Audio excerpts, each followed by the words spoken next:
फातिहा।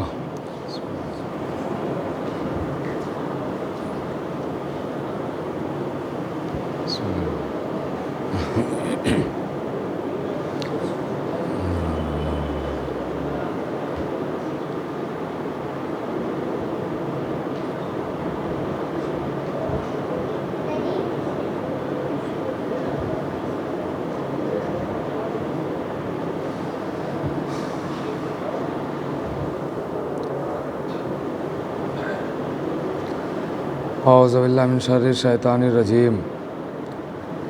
बिस्मिल्लाहिर्रहमानिर्रहीम। अल्हम्दुलिल्लाहिल अव्वल क़ब्ल कुल्लि अव्वल वल आखिर बाद कुल्लि आखिर। अल मारूफ़ मिन गैरि रुबिय्या अल खालिक़ मिन गैरि रबिय्या अल्लज़ी लम यज़ल क़ाइमन दाइमा इज़ ला समाउन ज़ातो अबराज वला हुजबुन ज़ातो अरताज वला लैलुन दाज वला बहरुन साज वला जबलुन ज़ु फ़िजाज वला फ़ज्जुन ज़ु विजाज वला अर्ज़ुन ज़ातो मिहाद वला ख़ल्क़ुन ज़ु तमाद ज़ालिका मुब्तदिउल ख़ल्क़ व वारिसुहु व इलाहुल ख़ल्क़ व राज़िक़ुहु।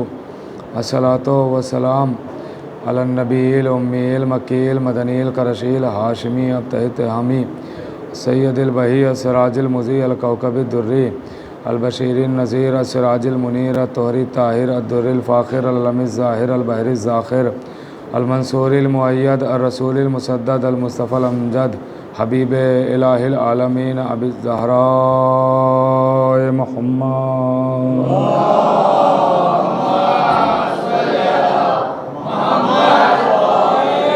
वाला सैयदिल मुतहर वल इमामिल मुज़फ़्फ़र व शजाइल गज़नफ़र अबी शुबैरी व शबर क़ासिम तूबा व सक़र अल अशजाइल मतीन अल इमामिल मुबीन अल अशरफ़िल मकीन नुक़्तते दाइरतिल मतालिब असदिल्लाहिल गालिब गालिब कुल्ले गालिब मतलूब कुल्ले तालिब इमामिल मशारिक़ वल मग़ारिब मौलाना अमीरुल मोमिनीन अली इब्न अबी तालिब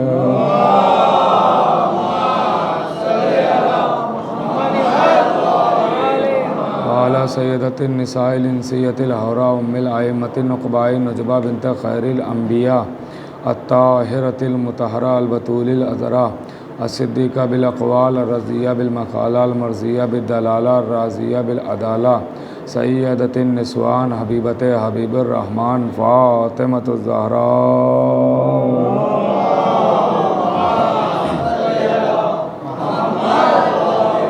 लानतुल्लाहि अला आदाइहिम व मुनकिरि फ़ज़ाइलिहिम व मसाइबिहिम व जलालतिहिम व शजाअतिहिम व फ़ज़ीलतिहिम व विलायतिहिम व तहारतिहिम व तशरीम अजमईन मिन यौमिना हाज़ा इला क़याम यौमिद्दीन। बिस्मिल्लाहिर्रहमानिर्रहीम। नादे अलियन मज़हरल अजाइब तजिदहुन लका फ़िन नवाइब कुल्लु हम्मिन व ग़म्मिन सयंजली बिअज़मतिका या अल्लाह व बिनुबुव्वतिका या मुहम्मद बिविलायतिका या अली व या अली व या अली। अम्मा बाद फ़क़द क़ाल अल्लाहु सुब्हानहु तबारक व तआला फ़ी किताबिल मजीद वल फ़ुरक़ानिल हमीद। बिस्मिल्लाहिर्रहमानिर्रहीम। ज़ालिकल किताबु ला रैब फ़ीहि हुदल लिल मुत्तक़ीन। सलावत पढ़ना।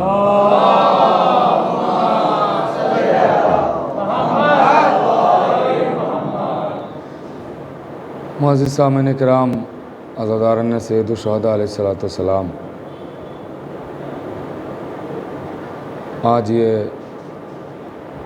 पहली गुफ्तगू है, पहला मरहला है, तमहीदी बातें हैं जो आपसे आज करना है। बाकी इंशाअल्लाह बाकी बातें बाकी दिनों में हो जाएंगी। चंद बातें बस आज अर्ज़ करके गुफ्तगू को तमाम कर देना। सबसे पहले मैं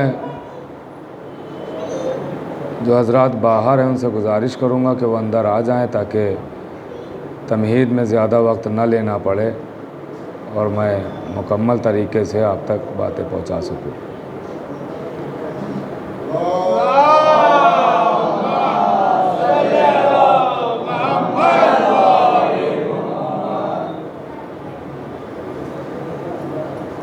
खुदावंद आलम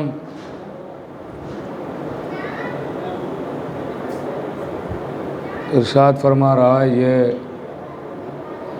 मैंने जिस फ़िक्रे की तिलावत का शरफ़ हासिल किया ये वो फ़िक्रा है कि जो भी इस्लाम में दाखिला लेता है वो पूरा कुरान पढ़ पाए ना पढ़ पाए, लेकिन इस फ़िक्रे तक तो पहुँच ही जाता है। इसलिए कि ये फ़िक्रा कुरान में बहुत दूर नहीं है। सूरह अल-हम्द के बाद अलिफ लाम मीम के साथ जहाँ से कुरान का आगाज़ होता है वो यही फ़िक्रा है। ज़ालिकल किताब ला रैबा फ़ी हुदल लिल मुत्तकीन, वो किताब कि जिसमें कोई शक नहीं, जो मुत्तकियों के लिए हिदायत है। देखिए, अगर इस किताब से मुराद कुरान को लिया जाए तो कुरान, चूँकि कुरान इस फ़िक्रे के बिल्कुल करीब है, कुरान ही की बात है तो ये बिल्कुल करीब है। और अरबी एतबार से, अरबी ग्रामर के हिसाब से, अरबी कवानीन के हिसाब से, जब कोई चीज़ करीब हो तो उसके लिए लफ्ज़ आता है हाज़ा। जैसे हमारे उर्दू ज़बान में करीब के लिए लफ्ज़ आता है ये माइक, ये कैमरा, ये आदमी, करीब आता है तो ये का लफ्ज़ इस्तेमाल होता है। दूर के लिए उर्दू में इस्तेमाल होता है वो। कोई वहाँ है तो ये नहीं कहा जाएगा, फिर कहा जाएगा वो। तो दूर है तो वो, करीब है तो ये। वैसा ही अरबी में अगर कोई करीब है तो हाज़ा, दूर है तो ज़ालिका। लेकिन कुरान ने यहाँ पे जो कहा तो ये नहीं कहा कि हाज़ल किताब, कहा ज़ालिकल किताब, वो किताब। यानी कोई किताब है जो इस किताब से हट के है, जिसमें कोई शक व शुबे की गुंजाइश नहीं है। वो कौन सी किताब है तो कभी पता ना चलता अगर मेरा मौला कूफे के मिंबर से ना कहता आना किताबुल्लाह, मैं वो अल्लाह की किताब हूँ। इसका मतलब ये है कि ये किताब उस किताब को समझा रही है, ये किताब वो किताब बता रही है। भाई ज़ालिका आता है दूर के लिए, हाज़ा आता है करीब के लिए। अब करीब जितना भी हो उसके लिए हाज़ा आता है। आपके जहनों के और करीब हो जाऊं तो मौला अली बिल्कुल नबी के करीब थे, इसीलिए नबी ने कहा फ़हाज़ा अलीउन मौला। सलावात तो बड़े मोहम्मद व आले मोहम्मद।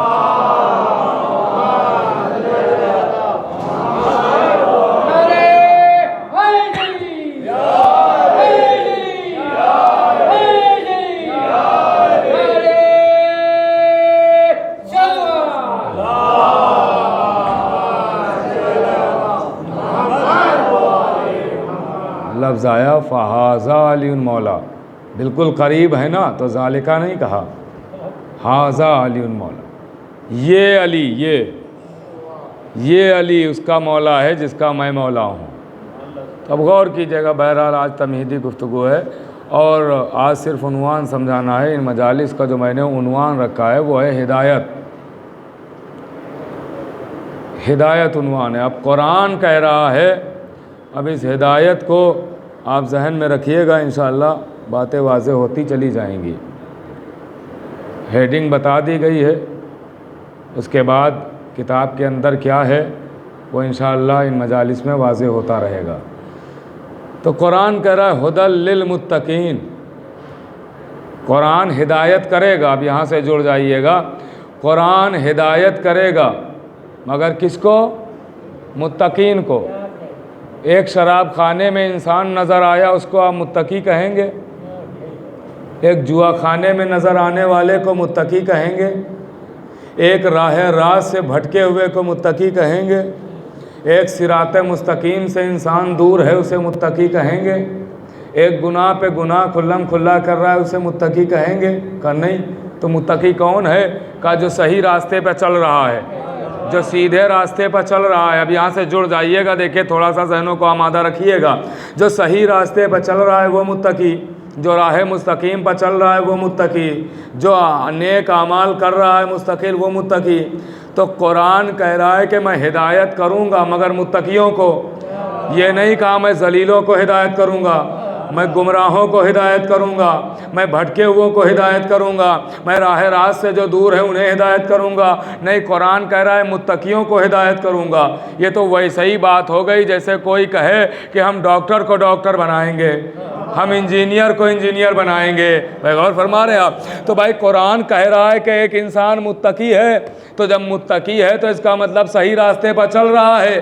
तो जब सही रास्ते पर चल रहा है तो फिर कुरान क्यों कह रहा है कि हम सही रास्ते पर चलने वाले को सही रास्ता दिखाएंगे? भाई गौर नहीं फरमा रहे आप? कुरान खुद कह रहा है ना कि हुदल लिल मुत्तकीन, हम मुत्तकियों की हिदायत करेंगे, गुमराहों की नहीं, जलीलों की नहीं, राह रास्त से भटके हुओं की नहीं, सिराते मुस्तकीम से जो दूर है उनकी नहीं, जो सही रास्ते पर चल रहे हैं उनकी हिदायत करेंगे। जो मुत्तकी है उनकी। ये कुरान है, कोई बयान थोड़ी है, आयत है, कोई रवायत थोड़ी है। कुरान कह रहा है, कुरान कह रहा है कि मुत्तकियों की हिदायत करेंगे। जो मुत्तकी हैं, सही रास्ते पर चल रहे हैं, उनकी हिदायत करेंगे। तो भाई कुरान हिदायत करेगा उन्हीं की जो हिदायत याफ्ता हैं। तो पहले आइए ये समझिए कि मुत्तकी कौन है। तो नबी ने साफ साफ लफ्जों में कहा, या अली हुब्बो का तकवा वल ईमान, अय अली आपको जो चाहे वो मुत्तकी है। इसका मतलब कुरान से हिदायत लेने के लिए दामने अली थामना जरूरी है। गौर कीजिएगा, कुरान से हिदायत पाने के लिए दामने अली से मुतमस्सिक होना ज़रूरी है। अगर दामने अली छोड़ दिया तो कुरान भी हिदायत ना करेगा। गौर कीजिएगा, कुरान से हिदायत लेने के लिए दामने अली थामना ज़रूरी है। कुरान कह रहा है हुदल लिल मुत्तकीन, नबी ने बताया मुत्तकी अली वाला। तो आप फौरन सवाल करेंगे, तो क्या अली वाला बहका हुआ है, अली वाला गुमराह है, अली वाला राह रास्त से हटा हुआ है? ये कुरान इन्हीं की हिदायत की बातें फिर क्यों कर रहा है? कहा नहीं नहीं, अली वाला ही सही रास्ते पर है। तो जब सही रास्ते पर अली वाला है तो फिर कुरान इनकी हिदायत क्या करेगा? कहा हिदायत कुरान ये करेगा कि जिन आयतों को पढ़ के दुनिया बहक गई, अली वाला न बहकेगा। अल्लाह अकबर, अल्लाह अकबर। जिन आयतों को पढ़ के दुनिया बहकी, अली वाला ना बहकेगा। कहा कौन सी आयत को दुनिया पढ़ के बहकी? कहा कुरान की आयत दुनिया ने पढ़ी। कहा इय्याका नस्तईन, परवरदिगार हम तुझी से मदद चाहते हैं, दुनिया पढ़ के बहक गई। कहा या अली ना कहना, मदद मांगना है तो या अल्लाह कहना। भाई मुतवज्जे हैं आपने? मदद मांगना है तो या रहमान कहना, या रहीम कहना, या जब्बार कहना, या कहार कहना, या ज़हरा ना कहना, या हुसैन ना कहना, या अब्बास ना कहना, या अली ना कहना। भाई दुनिया पढ़ के बहक गई कि मदद मांगो तो सिर्फ अल्लाह से, या अली ना कहो।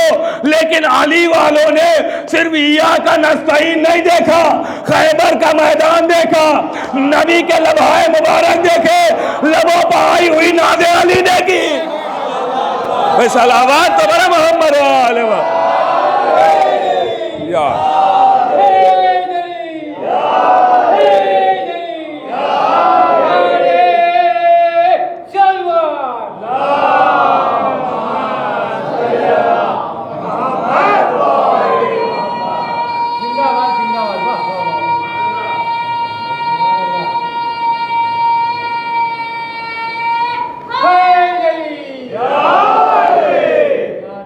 फरमा रहे हैं आप।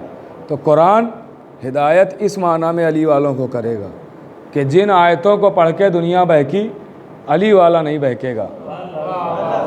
इसलिए कि ये कुरान लेने आया है तो अली के दरवाजे पर आया। भाई बगैर कोई पढ़ाने वाले के किताब पढ़ी नहीं जा सकती है। अगर ऐसा ही होता तो आज इतने कॉलेज क्यों हैं, स्कूल क्यों हैं? किताबें लाइए, बच्चों को दे दीजिए, पैसा भी बचेगा, वो गरीबों को दे दीजिएगा। एक सलावत पढ़े मोहम्मद व आले मोहम्मद।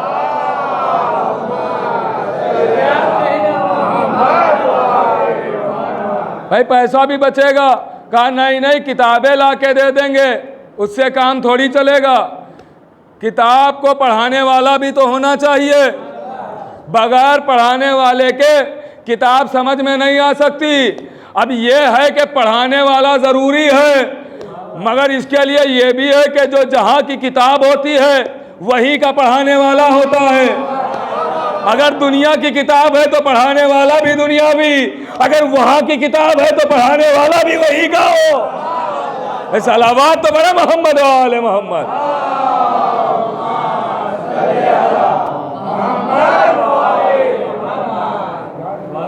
मेरे अजीज़ों, देखिए मैं बुज़ुर्गों के लिए नहीं पढ़ता हूँ, मैं तो अपने हमसिन और कमसिन भाइयों के लिए पढ़ता हूँ। ये जो बच्चे बैठे हुए हैं, मैं इन पर मेरा हक है। इनको मैं डांट के भी समझा सकता हूँ जो छोटे हैं, और जो बड़े हैं उनसे भी हम लड़ के समझा सकता हूँ, उन पर हक है मेरा। लेकिन बुज़ुर्ग मुझसे बेहतर जानते, तो मैं उनकी खिदमत में अर्ज़ करूँ कि जो बाहर बैठे हुए हैं, फ़र्श अज़ा पे नहीं है, जो बुज़ुर्ग हैं उनसे मैं अर्ज़ ही नहीं कर रहा हूँ, लेकिन जो हमारे हमसिन और कमसिन भाई हैं उनके लिए मैं अर्ज़ कर रहा हूँ कि फ़र्श अज़ा की अहमियत जानते हैं कितनी? फ़र्श अज़ा की, देखिए बाहर बैठ के सुनना सवाब है, मगर सिर्फ सुनने का सवाब मिलेगा, फ़र्श अज़ा पे बैठने का नहीं। फ़र्श अज़ा पे बैठिए, देखिए अभी कोई PM DM आ जाए तो हर कोई चाहता है कि उसके बराबर में खड़े होकर एक फ़ोटो खिंचवा लें, ताकि लोग समझें बड़ों से जान पहचान है। अरे बड़ों से रिश्ता जोड़ना है तो फ़र्श अज़ा पे बैठ जाइए, पता नहीं किसके पहलू में कौन बड़ा आके बैठ जाए, किसके पहलू में आदम बैठ जाए, नूह बैठ जाए, इब्राहिम बैठ जाए, मूसा बैठ जाए। मेरे अजीज़ों, और फ़र्श अज़ा की अहमियत बताऊं, जनाब हबीब नबी की भी ज़ियारत की, अली की भी ज़ियारत की, हसन की भी ज़ियारत की, हुसैन की ज़ियारत भी की, नुसरत भी की, दोस्ती भी है। जनाब हबीब इब्न मज़ाहिर, गौर कीजिएगा, दोस्ती भी है। जनाब हबीब कितने शरफ़ पाए? ज़ाहिर रसूल एक शरफ़, ज़ाहिर मौला अली एक शरफ़, ज़ाहिर इमाम हसन एक शरफ़, इमाम हुसैन की ज़ियारत एक शरफ़, इमाम हुसैन की नुसरत एक शरफ़, इमाम हुसैन से दोस्ती एक शरफ़, इमाम हुसैन के कातिब एक शरफ़। गौर फरमा रहे आप, इतने शरफ़ हबीब ने पाए। भाई जो ज़ायरीन जाते हैं उनके नाम जनाब हबीब लिखते हैं, तो कातिब हुसैन भी हैं हबीब, भाई ज़ाहिर हुसैन भी, नासिर हुसैन भी, कातिब हुसैन भी, ज़ाहिर रसूल भी, ज़ाहिर मौला अली भी, और ज़ाहिर इमाम हसन भी। इतने शरफ़ जनाब हबीब ने पाए। एक आलिम दीन ने हबीब को ख़ाम में देखा और कहा, ए हबीब आपको इतने शरफ़ मिले, ज़ाहिर रसूल, ज़ाहिर मौला अली, ज़ाहिर इमाम हसन, ज़ाहिर हुसैन, नासिर हुसैन, कातिब हुसैन, गौर कीजिएगा, और हुसैन के दोस्त। इतने शरफ़ पाने के बाद क्या आज भी कोई तमन्ना है कि आपकी कोई ख्वाहिश है? कहा हाँ, एक तमन्ना है। कहा क्या? कहा कि हमें ये तमन्ना है कि हम जाके फ़र्श अज़ा हुसैन पर बैठे। अल्लाह अकबर, अल्लाह अकबर। आप समझे फ़र्श अज़ा की अहमियत क्या है? जबकि जनाब हबीब फ़र्श अज़ा पे आते हैं, लेकिन ये अज़मत समझा रहे हैं कि देखो इतने शरफ़ पाने वाला वो भी ख्वाहिश करता है कि फ़र्श अज़ा पे आके बैठ जाएं। तो जब भी फ़र्श अज़ा पे पहला कदम रखें तो अल्लाह का शुक्र अदा करें कि उसने एक बार और जन्नत में बैठना नसीब फरमाया। ये शरफ़ है मेरे अजीज़ों, ये फ़र्श अज़ा कोई आम नहीं है, तख्ते सुलेमान से कहीं अफजल है। इसलिए सुलेमान के तख्त पर सुलेमान बैठते थे, यहाँ तो आदम, नूह, इब्राहिम, मूसा, ईसा, मलाइका सब बैठे हैं। और ये जन्नत से भी अफजल है, ये वहाँ से भी अफजल है। आप कहेंगे दलील क्या? दलील ये है कि भाई अगर कोई 5 स्टार में रह रहा है, उससे कहें आए झोपड़ी खाली है, ऑफर है, रहिएगा? कहेगा कैसी अहमकाना बातें कर रहे हो, इतनी अच्छी जगह रह रहे हैं और तुम झोपड़ी में रखने के लिए तैयार हो? मुझे पस्ती में आना कोई पसंद नहीं करता है, लेकिन झोपड़ी में जाइए, एक रहने वाले से कहिए 5 स्टार खाली है, चलोगे? फौरन राज़ी हो जाएगा। क्यों? बुलंदी मिल रही है। इसका मतलब फितरत यह है कि पस्ती से बुलंदी की तरफ जाया जाता है। पता नहीं कौन समझा कौन नहीं समझा। पस्ती से बुलंदी की तरफ जाया जाता है, बुलंद पस्ती की तरफ आना नहीं चाहता है। अब फ़र्श अज़ा अफजल है कि नहीं, आप खुद अंदाजा लगाइए। फ़र्श अज़ा जब बिछता है तो यहाँ वाले वहाँ जाने की तमन्ना करते हैं, या वहाँ वाले यहाँ आ जाते हैं। अल्लाह, खुद आप बताइए, ये फ़र्श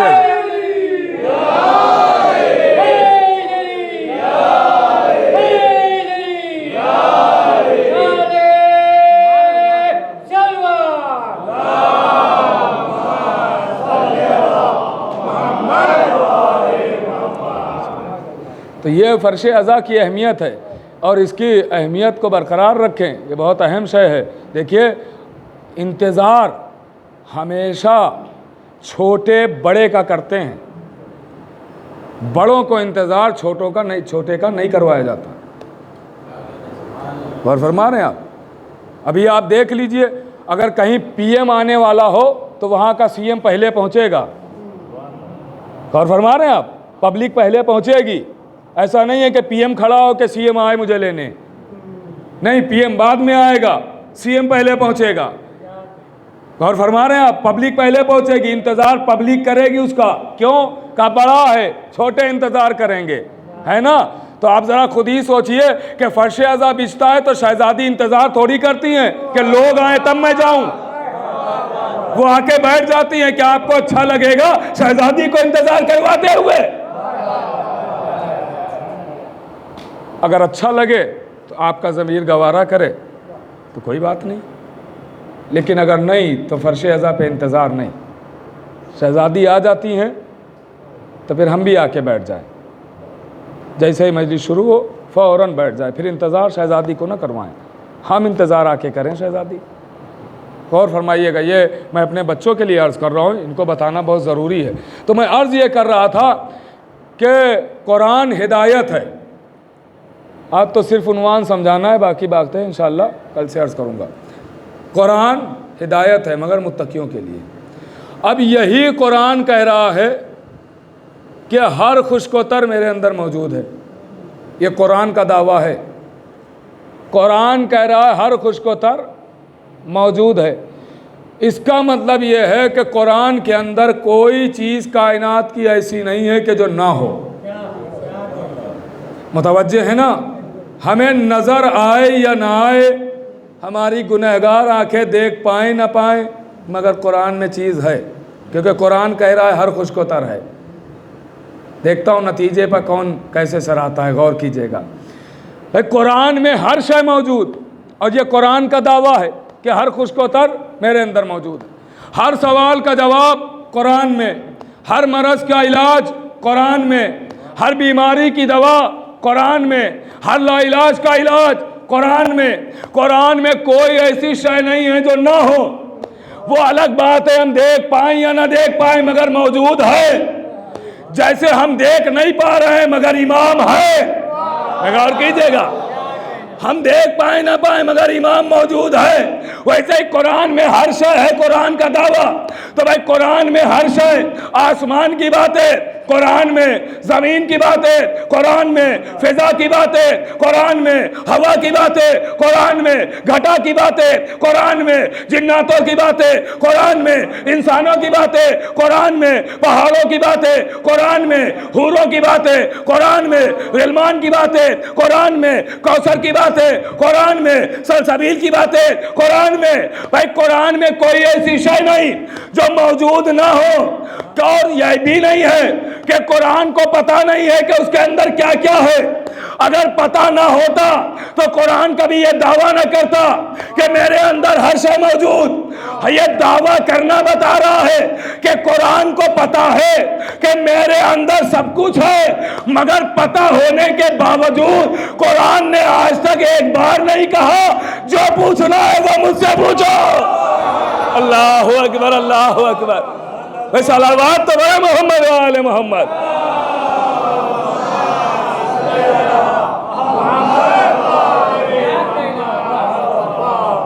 भाई कुरान को पता है कि मेरे अंदर सब कुछ है, मगर आज तक एक बार नहीं कहा कि सलूनी सलूनी, जो पूछना है वो मुझसे पूछो। एक बार कुरान ने नहीं कहा। एक आयत मिली, फसलू अहल जिक्र, जो पूछना है दरे अहले बैत पर चले जाना। बातें हमारी होंगी, समझाएंगे ये, आयतें हमारी होंगी, बताएंगे ये। गौर कीजिएगा, अगर कुरान समझना इनके दरवाजे पर चले जाना, यानी कुरान समझा रहा है कि मैं खुद को बगैर अहले बैत के काफी समझता नहीं, दुनिया ने कैसे समझ लिया। सलावत तो बड़े मोहम्मद वाले मोहम्मद।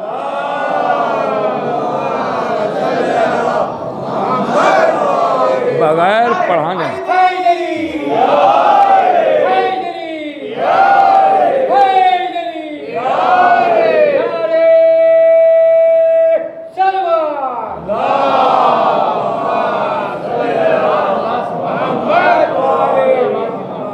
कुरान सरापा हिदायत है। इस कुरान को पढ़िए तो बगौर पढ़िए। बस आखिरी बातें अर्ज़ करूं, आखिरी मरहला, बाकी बातें कल से इंशाअल्लाह। बस टाइम का ख्याल थोड़ा आप भी रखिएगा ताकि मैं वक्त के अंदर बात तमाम कर दूं। दूर दूर से लोग आ रहे हैं, वो अपने घरों को सही और सलामती के साथ पहुंच जाएं, कोई तकलीफ़ ना हो, कोई ईज़ा ना हो उनको। टाइम से बात शुरू हो, टाइम पर ख़त्म हो जाए। तो कुरान है हिदायत। कुरान खुद कह रहा है अफला यतदब्बरूनल कुरान। कुरान कह रहा है क्या ये लोग कुरान में गौर नहीं करते हैं? देखिए, अब अगर कोई कहे कि ये भी ऐसी बातें नहीं पढ़ना चाहिए तो फिर कुरान ही पढ़ देना, पढ़ना छोड़ देना चाहिए। ये तो कुरान की आयतें ही मैं सुना रहा हूँ ना, कि कुरान कह रहा है कि क्या ये लोग कुरान में गौर नहीं करते हैं, कुरान में फ़िक्र नहीं करते हैं, तदब्बुर नहीं करते हैं, तफक्कुर नहीं करते हैं। इसका मतलब कुरान ऐलान कर रहा है कि गौर करना चाहिए। भाई इसका नतीजा निकालिए तो यही निकलेगा कि कुरान सिर्फ तिलावत के लिए नहीं है, तफक्कुर के लिए है। गौर करना चाहिए। आयतें पढ़िए तो गौर कीजिए कि समझाना क्या चाह रही है। सूरह पढ़िए तो तफक्कुर कीजिए कि समझाना क्या चाह रहे हैं, बताना क्या चाह रहे हैं। अब देखिए, कुरान की आयतों से आपको पता चलेगा, उसके लहजे से, कि कौन सी आयत फ़िक्र करने की इजाज़त दे रही है, कौन सी नहीं दे रही है। अब देखिए, थोड़ा सा अगर जहनों को आप आमादा रखेंगे तो मेरे लिए आसानी हो जाएगी। आयत का लहजा बताएगा कि फ़िक्र की इजाज़त है कि नहीं है, सोचने की इजाज़त है कि नहीं। आयतें पढ़िए कुरान की। बिस्मिल्लाहिर्रहमानिर्रहीम, शुरू करता हूँ अल्लाह के नाम से जो रहमान और रहीम है। आयत का लहजा बता रहा है, सोच सकते हैं, फ़िक्र कर सकते हैं, तदब्बुर कर सकते हैं, तफक्कुर कर सकते हैं, गौर कर सकते हैं। अल्हम्दुलिल्लाह रब्बिल आलमीन सिर्फ याद दिलाऊंगा, मैं पूरी आयतें नहीं पढ़ूंगा, सिर्फ इशारे करूंगा, याद दिलाऊंगा। आयत का लहजा बता रहा है, फ़िक्र कर सकते हैं, सोच सकते हैं। पूरा सूरा पढ़ डालिए, आयात के लहजे बता देंगे, फ़िक्र कर सकते हैं, सोच सकते हैं। अलिफ लाम मीम ज़ालिकल किताब, लहजा बता रहा है, सोच सकते हैं, फ़िक्र कर सकते हैं। कुल मा साअलतुकुम मिन अजरिन फहुवा लकुम, आयत का लहजा बता रहा है, सोच सकते हैं, फ़िक्र करने की इजाज़त है। कुल ला असअलुकुम, आयत का लहजा बता रहा है, सोच सकते हैं, फ़िक्र करने की इजाज़त है। इन्नमा युरीदुल्लाह, आयत मैं याद दिला रहा हूँ, सिर्फ गौर कीजिएगा। आयत का लहजा बता रहा है, फ़िक्र करने की इजाज़त है। सब्बे हिस्मा, आयत का लहजा बता रहा है, फ़िक्र करने की इजाज़त है। वह शम्स, आयत का लहजा बता रहा है, फ़िक्र करने की इजाज़त है। वह तीन, आयत का लहजा बता रहा है, फ़िक्र करने की इजाज़त है। आयात कुरानी पढ़ते जाइए, आयात के लहजे बताते चले जाएंगे कि सोचने की इजाज़त है कि नहीं है।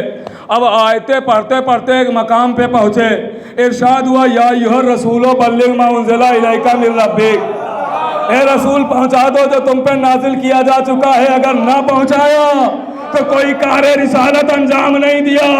आयत का लहजा बता रहा है, अब सोचने की इजाजत नहीं है। अरे अली की विलायत का मसला है, सोच के न मानना, बस मानना।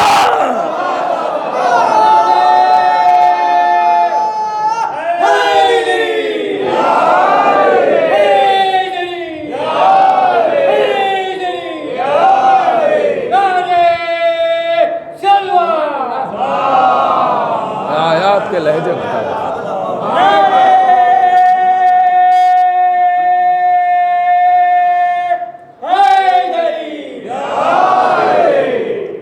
आयात के लहजे से पता चलेगा कि इजाज़त है तफक्कुर की कि नहीं। पूरी जिम्मेदारी के साथ मिंबर से अर्ज़ कर रहा हूँ। अगर होता है कभी कभी जहन इंसान का हाजिर नहीं रहता है तो बात समझ में नहीं आती है, तो इंसान बाद में कह देता मौलाना ने क्या पढ़ दिया। तो अगर ना समझ में आए तो आप आ सकते हैं, पूछ सकते हैं, आप मालूम कर सकते हैं कि भाई कैसे पढ़ा, समझाने की कोशिश करूँगा, दलीलें दूंगा। अगर आपकी दलीलें अच्छी हुई तो मान लूँगा। मैं कौमे मूसा में से थोड़ी हूँ। सलावत पढ़े मोहम्मद व आले मोहम्मद।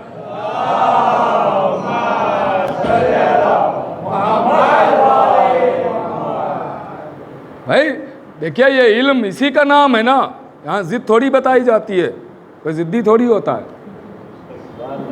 जिद थोड़ी पैदा की जाती है।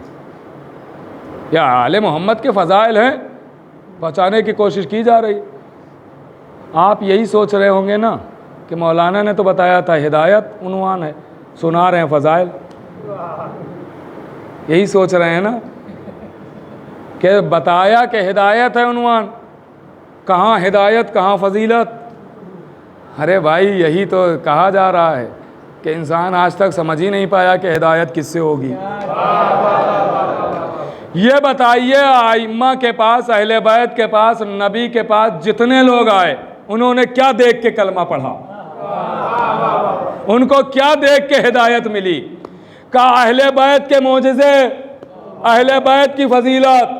किसी ने शजाअत देखी कलमा पढ़ लिया, किसी ने सखावत देखी कलमा पढ़ लिया, किसी ने नुसरत देखी कलमा पढ़ लिया, किसी ने हिम्मत देखी कलमा पढ़ लिया, किसी ने इल्म देखा कलमा पढ़ लिया, किसी ने हिल्म देखा कलमा पढ़ लिया। अरे आले मोहम्मद की जो फजीलतें हैं वही तो असल हिदायत है भाई। सबने जो कलमा पढ़ा तो आले मोहम्मद की फजीलत ही देख के तो कलमा पढ़ा। नबी के पास आ रहे हैं लोग और कह रहे हैं या नबी अल्लाह, वो खजूर का दरख्त लगा है, वहाँ से अगर यहाँ बुला लीजिए इसे तो मैं कलमा पढ़ लूँगा। ये कंकरियाँ पढ़ी हैं, बोलती नहीं हैं, ज़बान नहीं है, इनको कलमा अगर पढ़ा दीजिए तो हम भी कलमा पढ़ लेंगे। चांद है 2 टुकड़े कर दीजिए हम भी कलमा पढ़ लेंगे। यही तो फजीलत है। इसीलिए तो फ़ज़ाइल सुनाए जाते हैं कि पता नहीं कि किसका दिल कब जाग उठे। और फरमा रहे फ़ज़ाइल ही असल हिदायत है। और इसको मैं आहिस्ता आहिस्ता वजाहत करता रहूँगा। फ़ज़ाइल ही असल हिदायत है। तो कुरान हिदायत के लिए आया और कुरान फजीलतें भी सुना रहा, फ़ज़ाइल भी सुना रहा। अब देखिए कुरान में सूरह यूसुफ उठाइए और आखिरी आयत की तरफ जाइए। इरशाद हुआ कि कुरान के जो किस्से हैं वो इबरत के लिए हैं, दर्स के लिए हैं। कुरान के किस्से इबरत के लिए हैं, दर्स के लिए, सबक के लिए। तो कुरान के किस्से हैं सबक के लिए, आप मुतवज्जे हैं ना। कुरान के किस्से हैं सबक के लिए, दर्स के लिए, इबरत के लिए। तो बचपन में माँ बाप ने कुरान पढ़वाया, पूरा कुरान बिस्मिल्लाह से लेके वन्नास की सीन तक पढ़ डाला और उसके बाद कुरान को गिलाफ के अंदर लपेटा और फिर जो ताक में रखा तो मरने के बाद ही फिर सूरह रहमान के लिए निकला। गौर फरमा रहे हैं आप। तो क्या भाई कुरान के लिए कहीं ये मिलता है, मुतवज्जे रहिएगा जहाँ मैं लिए जा रहा हूँ, क्या कहीं ये मिलता है कि कुरान को एक ही बार पढ़ना,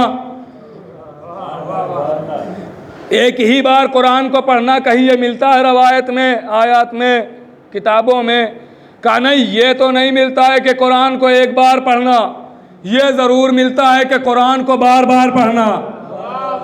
भाई गौर कीजिएगा, भाई ये ज़रूर मिलता है कि कुरान को पढ़ते रहना, बार बार पढ़ना। तो भाई जो बचपन में पढ़ा था वही बार बार पढ़ते रहना।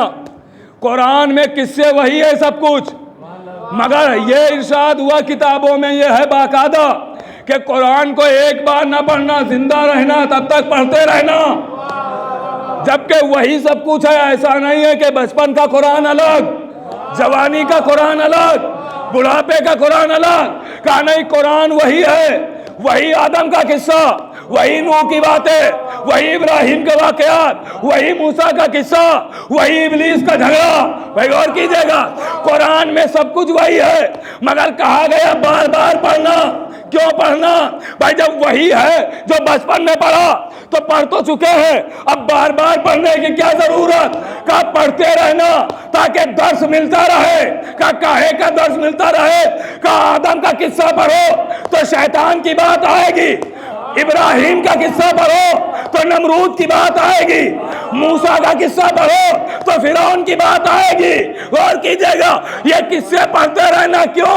का इसलिए कि मूसा का किस्सा पढ़ोगे तो कोई फिरौन नहीं बनेगा, अल्लाह अकबर, अल्लाह अकबर। वह गौर कीजिएगा, किस्सा मूसा का पढ़ोगे तो कोई फिरौन नहीं बनेगा, इब्राहिम का किस्सा पढ़ोगे तो कोई नमरूद नहीं बनेगा, आदम का किस्सा पढ़ोगे तो कोई शैतान ना बनेगा। बार बार पढ़ना ताकि कोई शैतान ना बनने पाए, कोई नमरूद ना बनने पाए, कोई फिरौन ना बनने पाए। अब दुनिया हमसे कहती है वही खैबर और खंदक कब तक बढ़िएगा? अल्लाह अकबर, अल्लाह अकबर। वही खैबर और खंदक कब तक बढ़िएगा? अरे बार बार पढ़ेंगे, बार बार खैबर सुनाएंगे ताकि कोई मरहम ना बनने पाए। अल्लाह अकबर।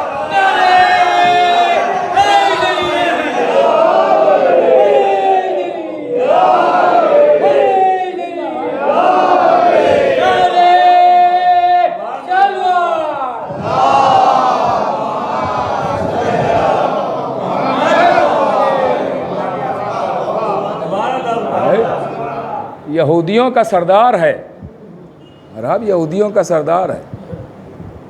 गौर कर रहे हैं आप? तो इसीलिए कुरान के किस्से बार बार सुनाए जाते हैं, बार बार पढ़ते रहना ताकि दर्स मिलता रहे, सबक मिलता रहे, कुछ सीखने को मिलता रहे। जैसा जिक्र अहले बैत बार बार करते रहना, बातें वही होती हैं मगर नतीजा नया निकलता है। कुरान की आयतें वही होती हैं, नतीजा नया होता है। और फरमा रहे आप, जिस तरीके से कुरान का हुक्म है बार बार पढ़ना, वैसे ही अहले बैत के तस्करे के लिए हुक्म है बार बार करना, करते रहना इनका तस्करा। कुछ ना कुछ तो मिलेगा, सीखेंगे। बस मेरे अजीज़, आले मोहम्मद की बातें अपने दिमागों में, जहनों में, फ़िक्रों में बसाइए। और जो चीज़ें आम तौर से मिंबर से नहीं बयान की जा सकती हैं, अब मैं बुज़ुर्गों से मुखातिब हूँ माज़रत के साथ, तो वो बुज़ुर्ग अपने बच्चों को घरों में बताएं। अब तो मसला ही बड़ा अजीब व गरीब हो गया दुनिया का कि स्कूल में भी अब मौलाना ही साहब पढ़ाएंगे और होमवर्क भी मौलाना ही साहब करवाएंगे। भाई सारी जिम्मेदारी अब थोड़ी दीजिए, होमवर्क कम से कम वो खुद कर दीजिए, थोड़ा बहुत मेहनत आप भी कर लीजिए। जो घर की बातें हैं वो आप घर में बता दीजिए, जो मिंबर से खुलेआम नहीं बयान हो सकती, मगर बताइए। ऐसा ना हो कल आप ही का बेटा आपसे सवाल करे बाबा अहले बैत कौन है। ऐसी नौबत ना आने दीजिएगा। आपने लड़के को इंजीनियर तो बना दिया, डॉक्टर बना दिया, मगर इस्लाम को कुछ नहीं बताया इस्लाम के बारे में। तो आपने पढ़ाया, मरने के बाद आपका वो इलाज करने थोड़ी आएगा। उसको तो सूरह फातिहा भी पढ़ना नहीं आ रहा है। वो तो दूसरों से कह रहा है भाई ज़रा मजलिस करवा देना, कैसे की जाती है, कैसे क्या होता है, ज़रा पैसा हम लगा देंगे। ऐसी नौबत ना आने दीजिएगा। उसको ऐसा भी बनाइए बच्चे को कि कम से कम मरने के बाद वो फ़ायदा दे सके, इसाले सवाब तो कर सके। मेरे अजीज़ों, ये भी बातें ज़रूरी हैं, ये भी बहुत ज़रूरी है। आज दुनिया हमसे आके कहती है मौलाना साहब बेटा बाप का एहतराम नहीं करता। अरे एहतराम अहले बैत सिखाइए तब तो आपका एहतराम करेगा। एहतराम अहले बैत जितना इनके दरवाजे से करीब कर देंगे उतना उसे हासिल होगा। और यही हम लोगों का काम है, अली वालों का यही काम है। हमारा काम है बस दरे आले मोहम्मद के करीब करना, करीब करना। उसके बाद फिर आप जाने वो जाने, वहाँ तक पहुँचाना काम है। फ़ज़ाइल के ज़रिए हम पहुँचा देंगे वहाँ तक। अब वो जाने आप जाने। का समझ में नहीं आती ये फजीलत कैसे मान लें? तो अगर अली की फजीलत समझ ही में आ जाए तो अली अली कब रहेगा? का अक्ल में नहीं आती है तो आपसे किसने कहा है कि आप अली को अक्ल से समझिए? समझने के लिए किसने कहा है? आदम तो समझ ना पाए, नूह तो समझ ना पाए, इब्राहिम तो समझ ना पाए, आप अली को समझने चले? समझने की कोशिश नहीं, मानने की कोशिश कीजिए। मानिए जनाबे बहलोल, उनसे सवाल हुआ कि अली की फजीलत ये अक्ल में नहीं आती है, कैसे मान ली जाए? तो कहा जिसे तुम दीवाना कहते हो, तुम जैसे दानाओं को तो यही समझा देगा। कूजा लिया, एक समंदर के किनारे बैठ गए। कूजा लेके समंदर के किनारे पानी भरते हैं, फिर उसी में डाल देते हैं, फिर पानी भरते हैं, फिर उसी में उंडेल देते हैं, फिर पानी भरते हैं, फिर उसी में उंडेल देते हैं। वही शख्स उधर से निकल रहा है। का बहलोल क्या कर रहे हो? का कोशिश कर रहा हूँ कि कूजे में समंदर समो दूँ। मैं गौर नहीं फरमा रहे हैं आप? कोशिश कर रहा हूँ कि इस कूजे में समंदर आ जाए, मगर आ ही नहीं रहा। बड़ी देर से बैठा हुआ हूँ, थोड़ा सा पानी आता है, फिर डाल देता हूँ, फिर कोशिश करता हूँ शायद सबके पूरा समंदर कूजे में आ जाए, मगर फिर भी नहीं आ रहा। बहुत देर से कोशिश कर रहा हूँ कूजे में समंदर आ जाए। तो कहका लगा के हंसने लगा। का लोग सही कहते हैं, तुम अहमक हो, दीवाने हो, पागल हो, अकल नहीं है। अरे इतने से कूजे में समंदर कहाँ से आ जाएगा? बहलोल खड़े हुए कूजे को जमीन पर पटक दिया। कहा यही तो मैं भी समझाने की कोशिश कर रहा हूँ, इतने से कूजे में समंदर आ नहीं सकता और इतनी सी अकल में अली आ जाएगा।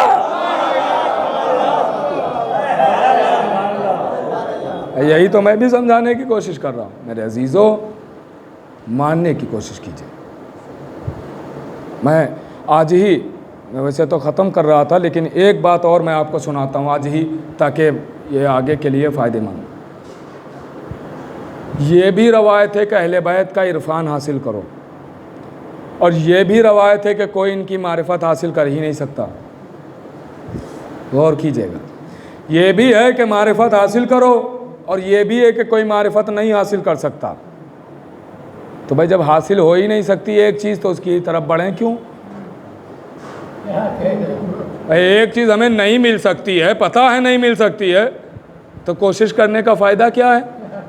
जब मालूम है हमें नहीं मिल सकती वो चीज़, तो कोशिश करने की क्या फ़ायदा है? क्या फ़ायदा है? भाई जब पता है पीएम नहीं बन सकते हैं, तो इलेक्शन में खड़े होने क्या फ़ायदा है?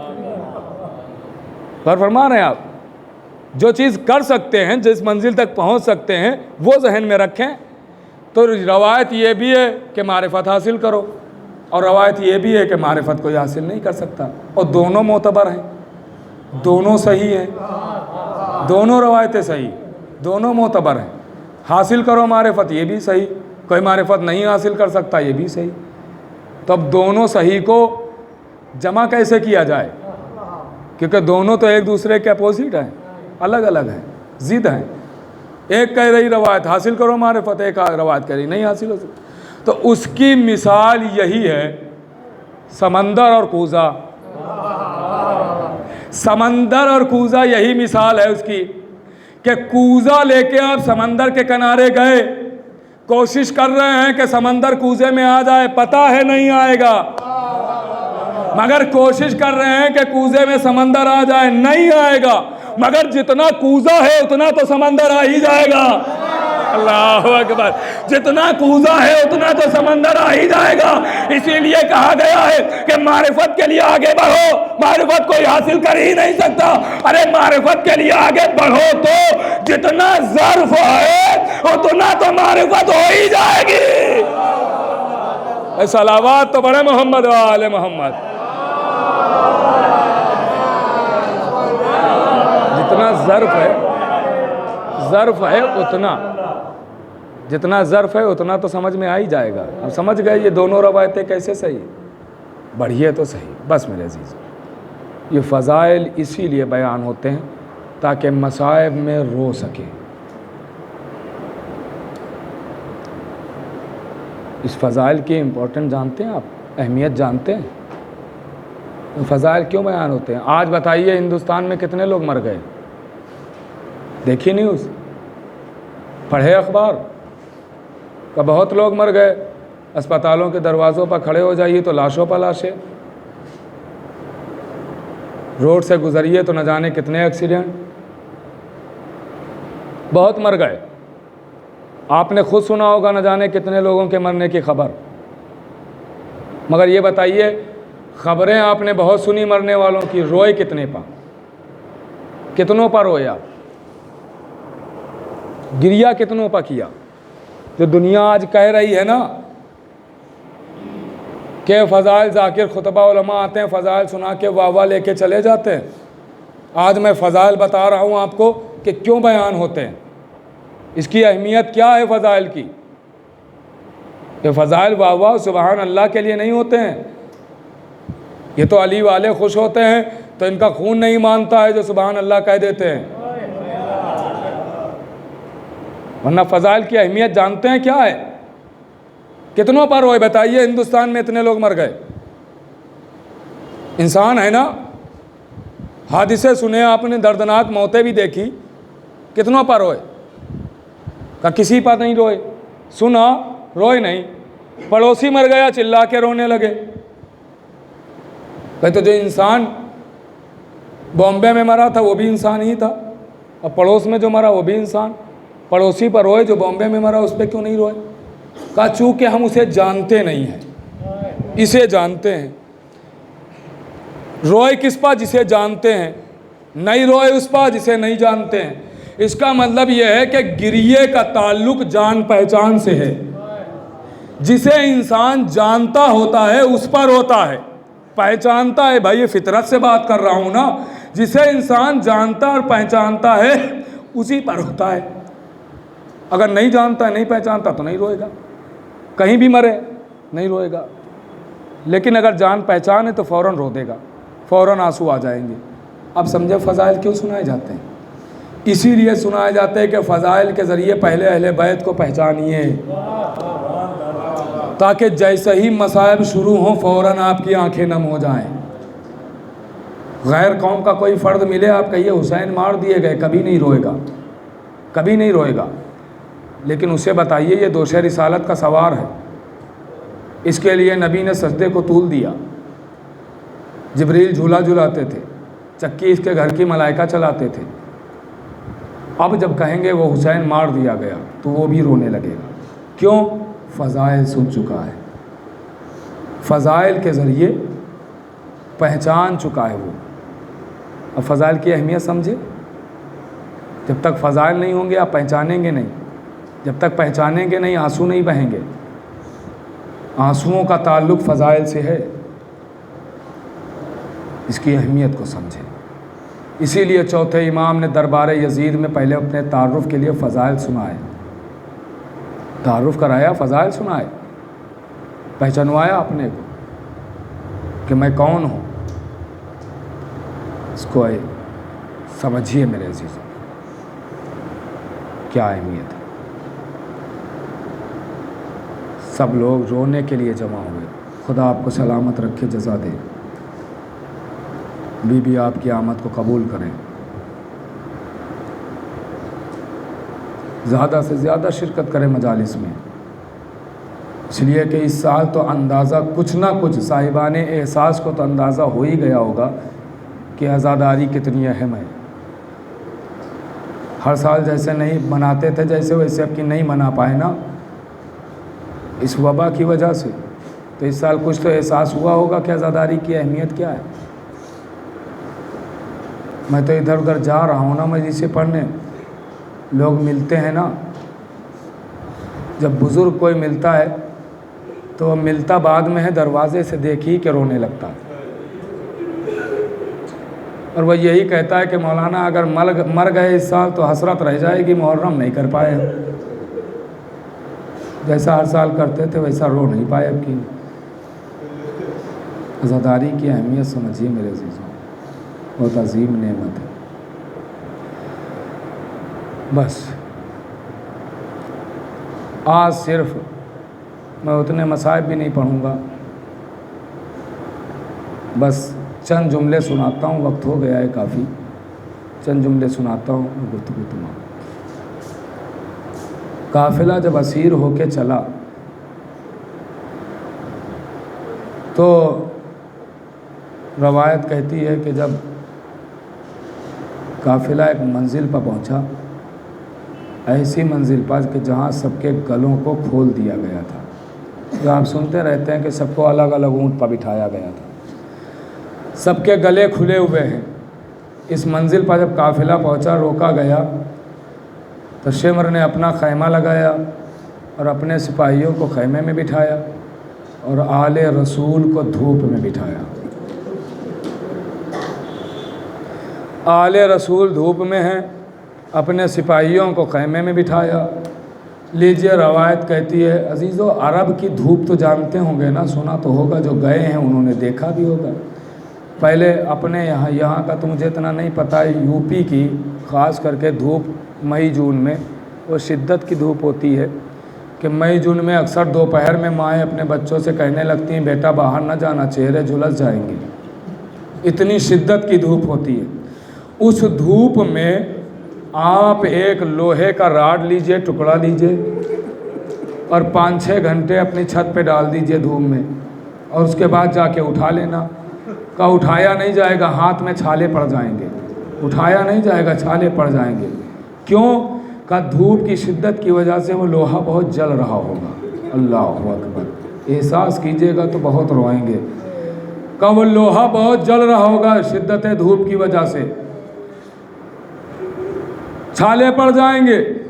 ये हिंदुस्तान की धूप है ना, कि अगर आप 3-4 घंटे लोहे का टुकड़ा धूप में डालें तो आप उठा नहीं सकते हैं, हाथ में छाले पड़ जाएंगे। आप ज़रा सोचिए, वो अरब की चिलचिलाती हुई धूप और सैयद सज्जाद के हाथों में लोहे की हथकड़ियाँ, पैरों में बेड़ियाँ, कमर में लंगर, गले में खारदार तोप, और 4-5 घंटों की बात नहीं है, करबला से कूफा, कूफा से शाम। अजरुकुम मिला ज़हरा, खुदा आपको कोई गम ना दे सिवाय गम अहले, दर बदर फिराए। तो अब रवायत कहती, इस मंजिल पर जब काफ़िला पहुंचा और शिमर ने खैमा लगाया, अहले बैत को धूप में बिठाया, तो सैयद सज्जाद धूप में थे, हथकड़ियाँ बहुत जल रही थी, हथकड़ियाँ बहुत जल रही थी।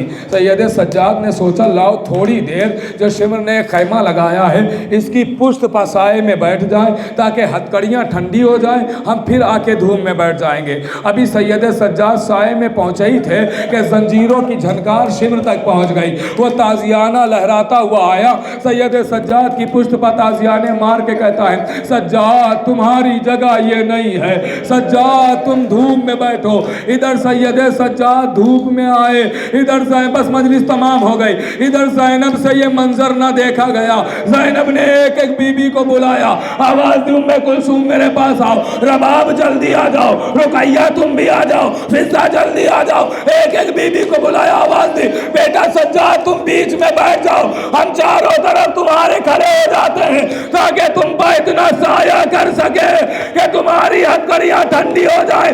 बीबियां भी खड़ी थी, मगर धूप में शिद्दत इतनी थी कि एक एक बीबी बैठ गई। अब जो एक लम्हे के बाद सैयद सज्जाद ने सर उठाया तो क्या देखा, अकेली ज़ैनब खड़ी है। आवाज दिए, बुबी अम्मा आप भी बैठ जाइए। आवाज दी, बेटा मैं कैसे बैठूं, इसलिए तुम्हारे बाबा ने जाते जाते कहा था, ज़ैनब मेरे बच्चों का ख्याल रखना, मेरे बच्चे तुम्हारे हवाले, ज़ैनब मेरे बच्चे तुम्हारे सुपुर्द, मेरे बच्चों का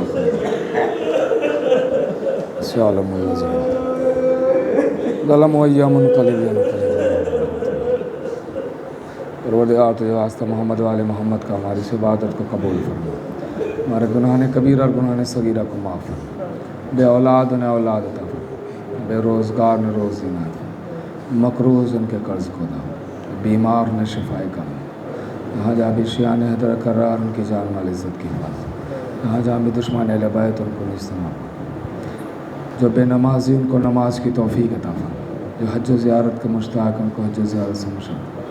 यहाँ जितने भी अफराद तशरीफ़ फरमाएँ जो बाहर से सुन रहे हैं उनकी तमाम दिली हाजात को पूरा फरमा। परवरदिगार इस वबा को जल्द अज जल्द निस्त नाबूद कर दे। परवरदिगार दुआओं में ख़ास दुआ ये है कि हमारे इमाम ज़माना के ज़ुहूर में ताजील फरमा और हुक्म के अंसार में